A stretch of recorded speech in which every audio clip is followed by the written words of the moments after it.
Hi, welcome to Niranjan கவிதைகள். நம்ம ஒவ்வொரு வருஷமும் வரலட்சுமி பூஜா சிறப்பான முறையில் இந்த கிட்டத்தட்ட 6வது வருஷம் பண்ணிட்டுருக்கேன்.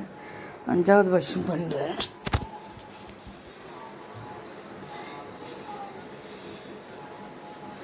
ஒவ்வொரு வருஷமும் ஒவ்வொரு அலங்காரம் பண்ணுறோம். இந்த வருஷம் நம்மளோட வீட்டுக்கு வந்து மகாலட்சுமி வந்து நின்ற கோலத்தில் நின்று நம்மளை அபய ஹஸ்தத்தோடு ஆசீர்வாதம் பண்ணுற மாதிரி வச்சுருக்கோம். இங்கே பாருங்க, அம்மாவோட ஃபேஸு அலங்காரம்லாம் ரெடி பண்ணி வச்சுட்டோம். காலையில் பூஜைக்கு தேவையான அதை சமைச்சிட்டு காலையிலே பூஜை பண்ணிவிட்டு விளக்கிளம்பணும்.